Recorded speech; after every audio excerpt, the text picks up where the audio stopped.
Boy, it looks like Intel's up a creek without a paddle. Stick around, let's find out.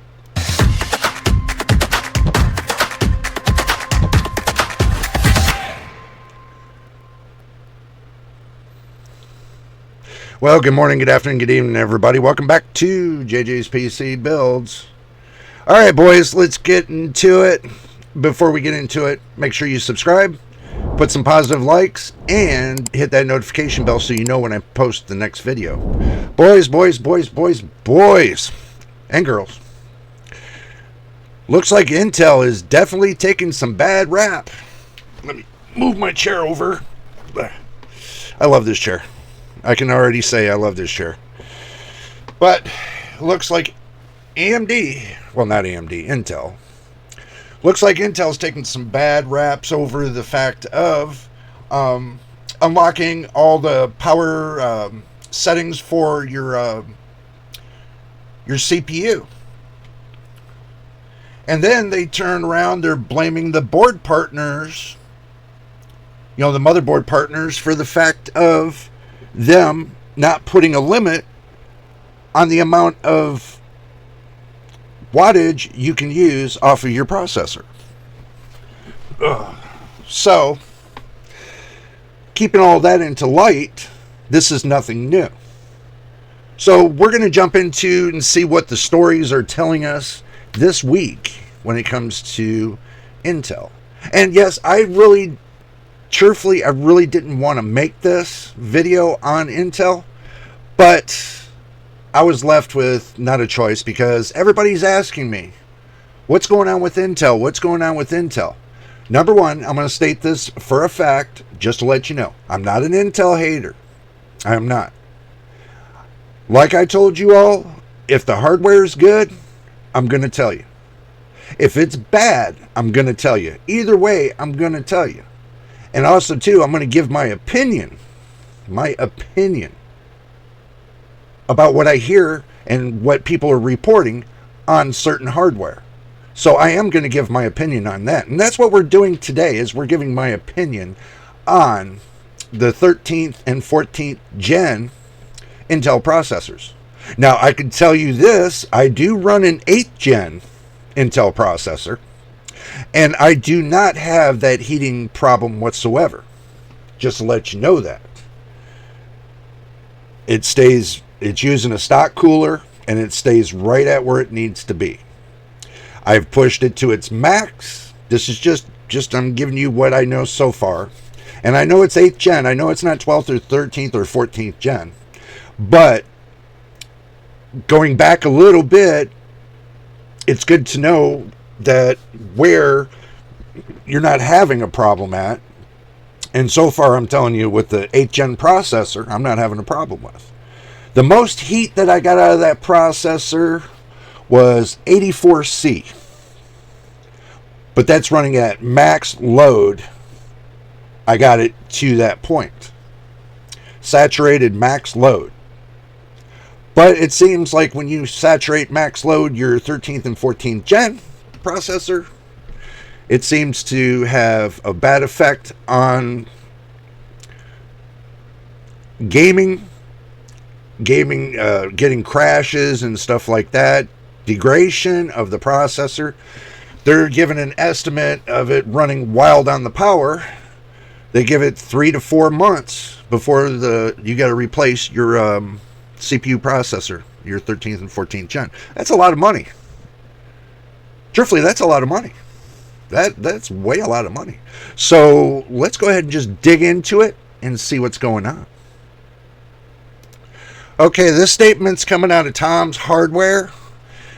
From what they're reporting, they're saying is Intel issue statement about CPU crashes, blames motherboard makers, BIOSes disabled thermal and power protection causing issues. They're saying this. So, I know you guys want that big old cursor. Let me get that big old cursor in here for you. I'm working on it. There we go. There we go. Now we got the big old cursor. The big old booty cursor.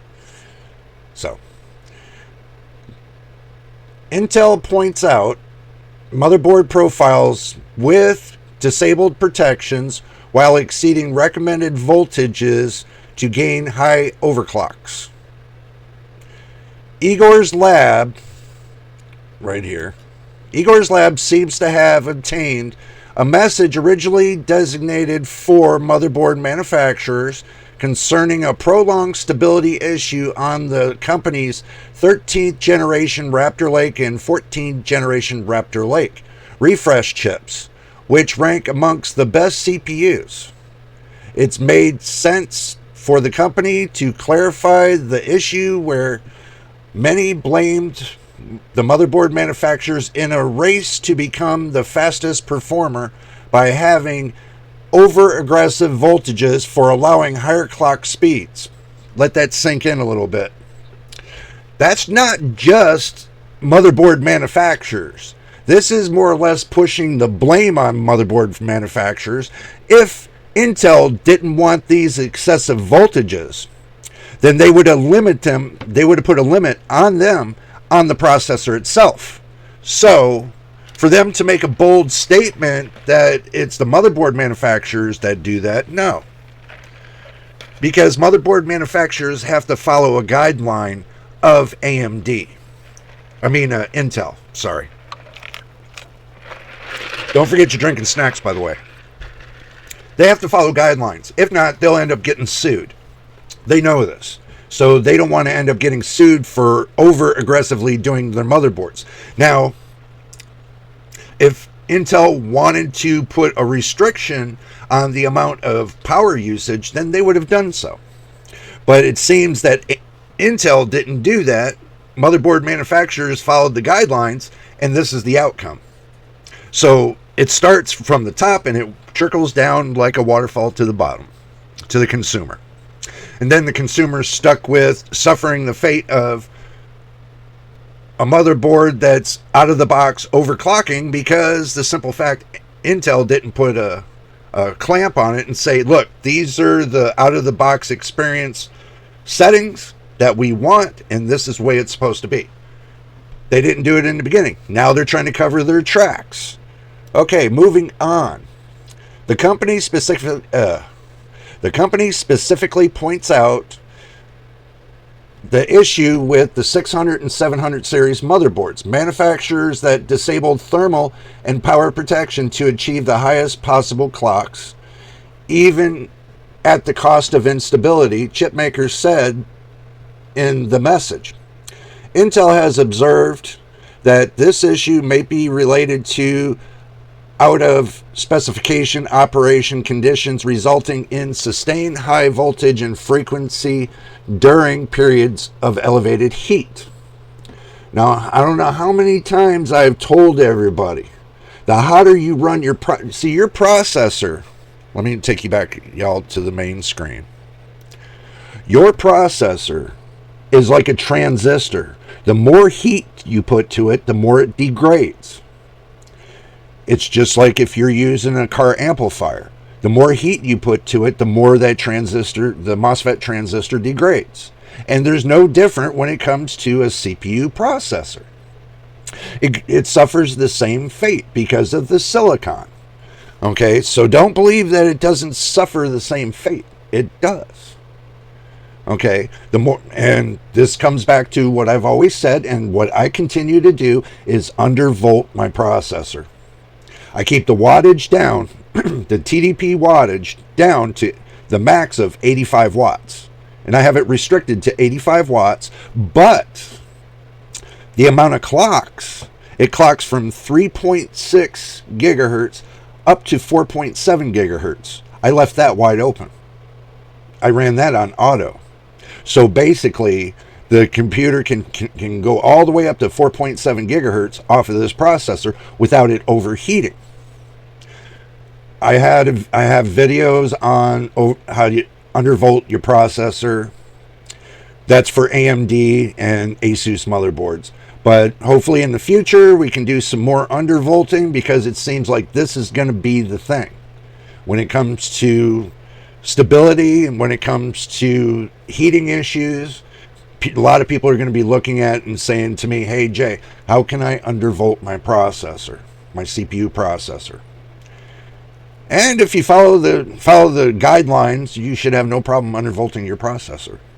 I mean, it took me, I'm gonna be honest with you, it took me a week to figure out all the do's and the don'ts. I did my homework on my motherboard and found out the do's and the don'ts, so that way I don't kill my CPU processor.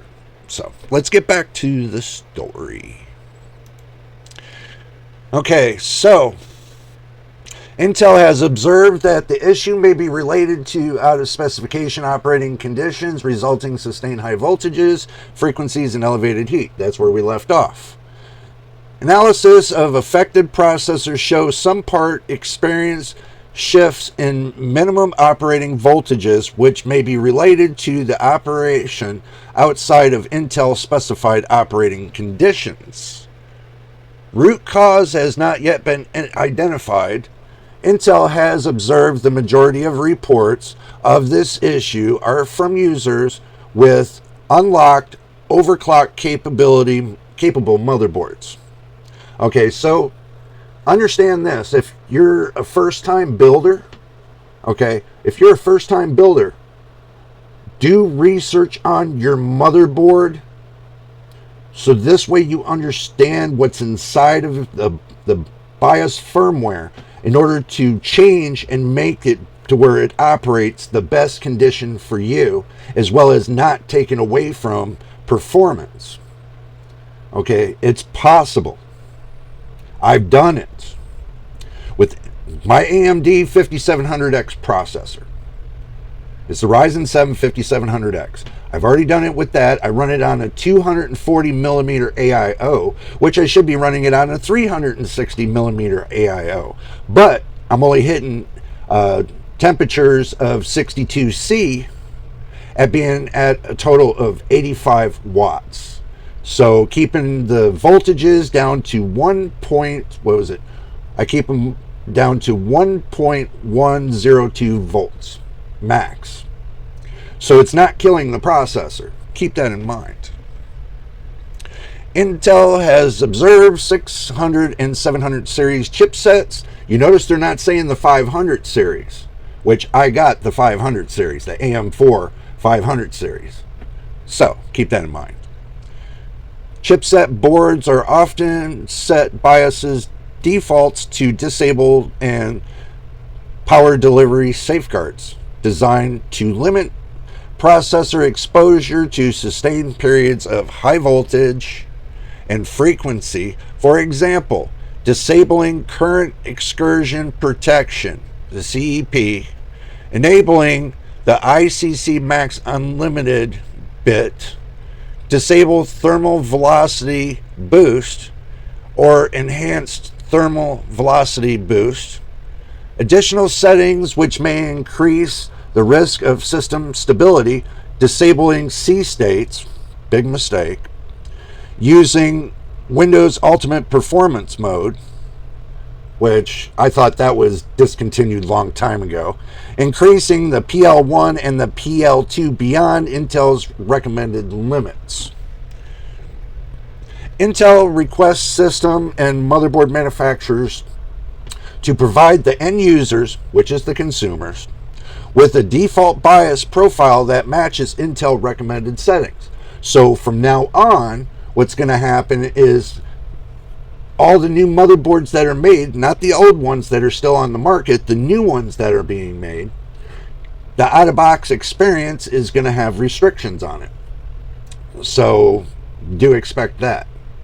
Or when you update your BIOS, do expect the restrictions to be implemented.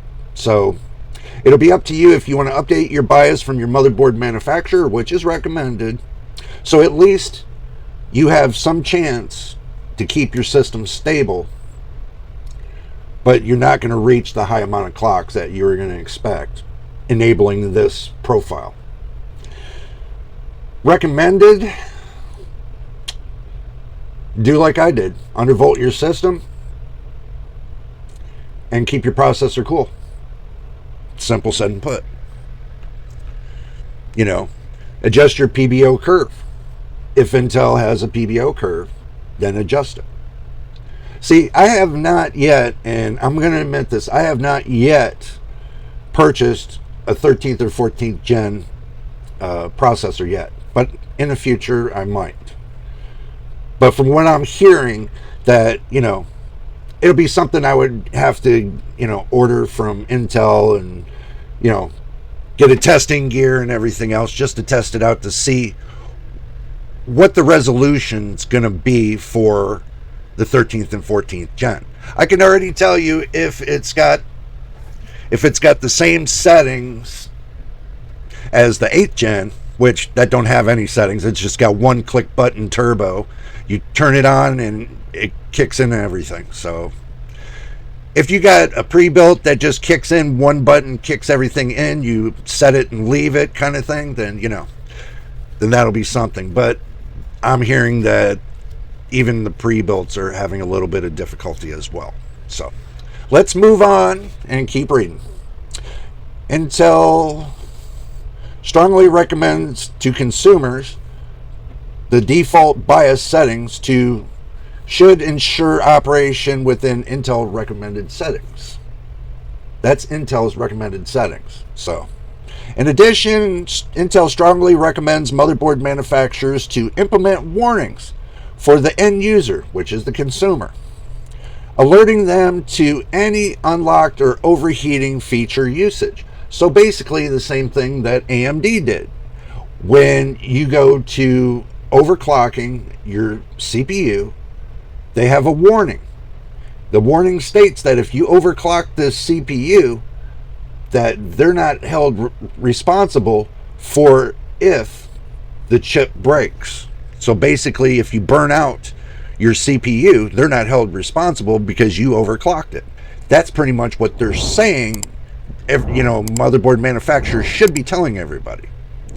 So there should be, a default that's set to the max limit of the CPU.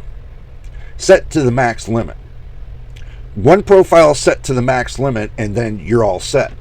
That's what they're trying to get to. But people are saying that, by doing that, you're going to lose performance and everything else. What would you rather do? Lose performance or lose your CPU that you spent all that money in? $300-$400, $500 that you put your hard-earned money into.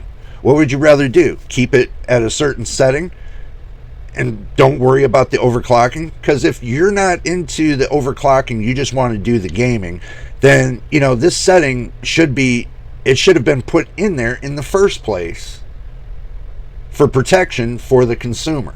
This should have been in place ever since 10th gen processors. Because back then, when 10th gen is 10th gen, then, they had their restrictions and everything else, but I guess they went a little lax on the restrictions, and then now they're left with this headache, Intel is. So, but it's up to Intel also to put guidelines in place in order for, the end user, which is the consumer, doesn't get screwed out of a bunch of money because they thought it was cool to overclock their processor, but didn't see what the conclusion was to that. They think, oh yeah, run the processor 8095C, it won't hurt it. That's a lie. And now you can see the reason why it's a lie. In addition, Intel strongly recommends motherboard manufacturers to implement warnings. Yeah, you guys know about the warnings. Intel is continuing to actively investigate this issue and determine the root cause, and will provide additional updates as relevant information becomes available. This says Intel will be publishing a public statement regarding issue status, and Intel recommends BIOS setting recommendations targeted as May 2024. So that means this month. This is the 1st of May. So, Asus was the first, and I do congratulate them for that. They were the first to address the issue on its side of the fence as it began rolling out new BIOS revisions with an Intel baseline profile, which mitigated the problem by lowering its power limit and using Intel's recommended settings. So, kudos to Asus. Good job. Eventually, two other motherboards addressed this, with MSI providing a tutorial how to tune its motherboard BIOS to run Intel's power limit and voltage specifications. Gigabyte rolled out beta BIOS revisions like Asus. It's uncertain why MSI didn't roll out similar firmware for some or not all of the company's motherboards. Who knows? This has been a question that everybody's had on their mind. What's going on with MSI? Why all of a sudden that they're backing away from AMD when it comes to the graphics cards, but something tells me they're going to be backing away from AMD with their... well, it's just speculation right now. But MSI did back away from AMD and their graphics cards. Who knows why? That'll come up sooner or later. We'll find out. Naturally, these steps will reduce performance, but it's a lot better than having crashes while gaming or during other intensive workloads. The problem has mostly been with users of the Core i9 SKU from both generations. The lesson is that overclocking should be a manual and custom attempt, as not all silicon is the same, which is true. So basically what they're saying is that your CPU is made upon a certain silicon, and if the silicon doesn't hold up to the overclocking capabilities, then it starts degrading faster. So if your CPU was not designed for enthusiast overclocking capabilities or customizing, then basically you bought a bum chip. So you might want to get that RMA'd and replaced.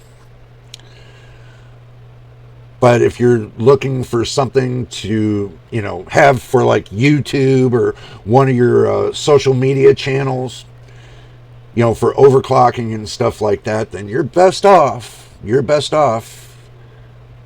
to test your chip with this new default that they're setting it with, and also trying it too with the overclocking capabilities, and find a happy medium in between the two. So this way it doesn't degrade fast, you're happy with the speed, just work from that baseline. You have to establish a continuous baseline if you're deciding to overclock. But me, on the other hand, I don't like overclocking. Undervolting, I like. Is because it lowers the heat in the case, it lowers the heat on the processor, and the processor overperforms like no other. I hit 4.750 gigahertz, which is AMD's max recommended settings for that processor I got. So I'm not taking it beyond that because I don't feel that I need to degrade my processor any more than it does. But I have the amount of watts set down to a lower consumption rate to where it won't degrade my processor as fast as everybody else. I learned a lot over the 36 years I've been doing this. And I got processors that are about as half as old as me right now. I got some processors that are as half as old. Let me see. Let me grab one. I got one right here. And let me take you back to the main screen. See, this is an Intel processor. This is half as old as me. So, when you got a 25-year-old processor that still works, that's based for, all the good things in life. And, you know, you kind of wonder, why did it last so long? Well, one is because if you use your head and you set up your computer correctly and you find a balance, between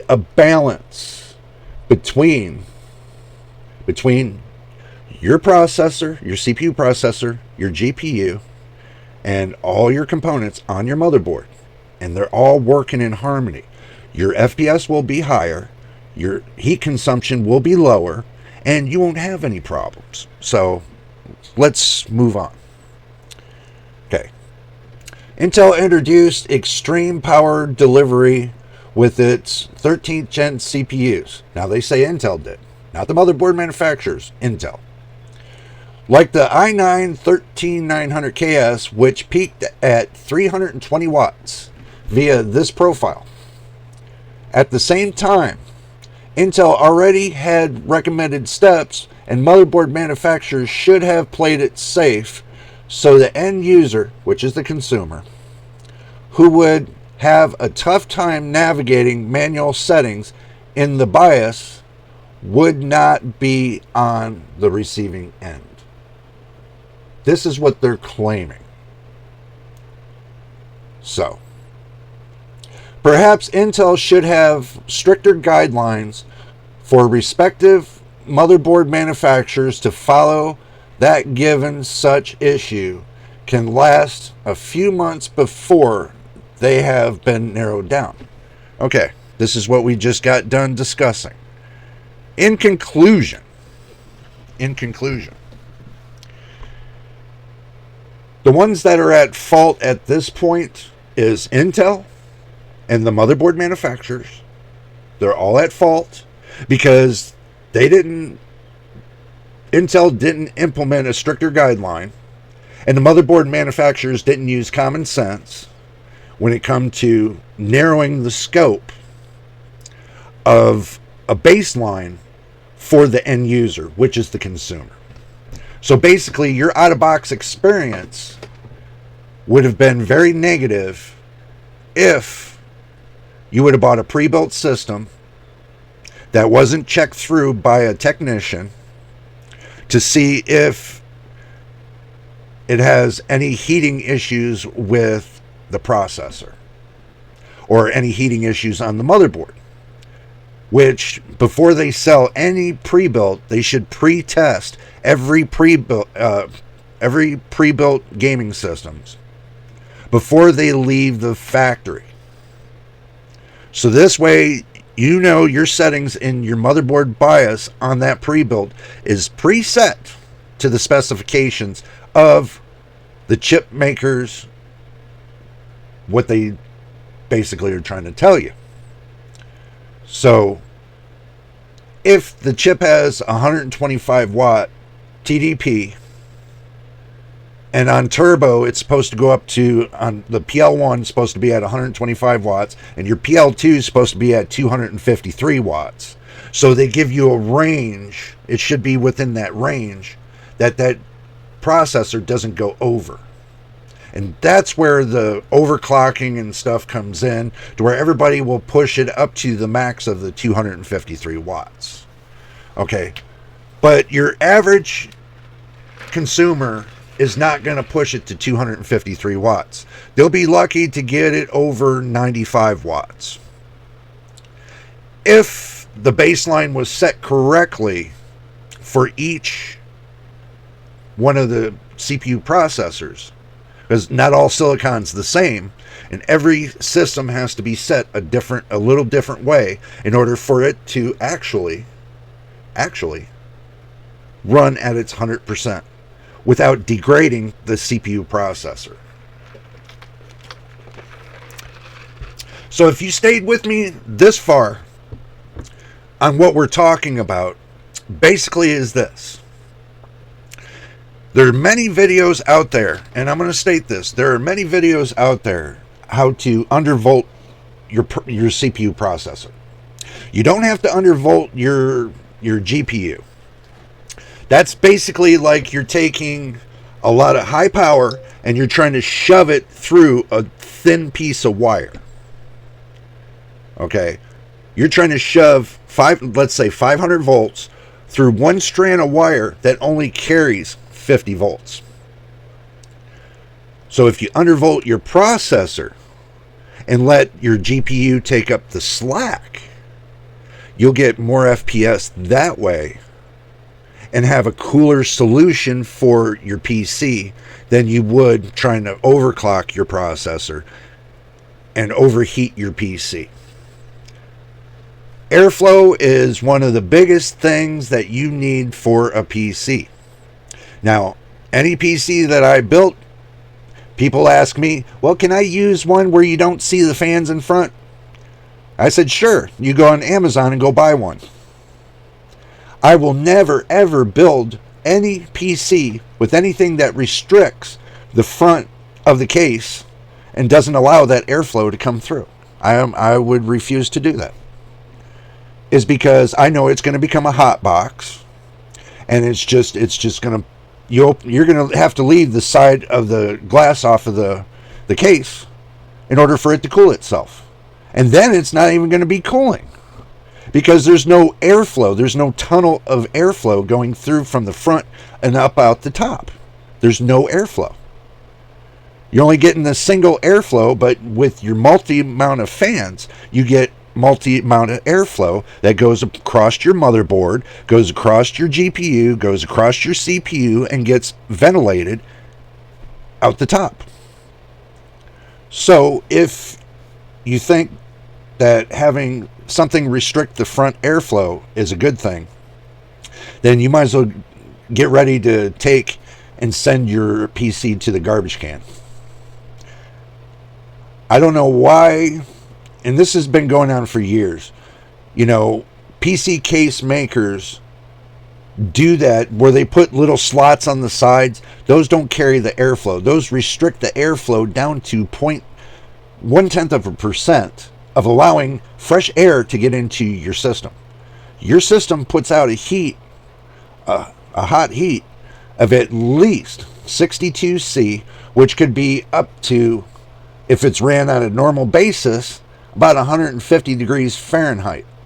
Now, if inside your case gets over to 210 degrees Fahrenheit, and that's going to be 100 C plus, then you might as well just throw your system in the garbage, because you done wasted all that money buying a system that's got no airflow.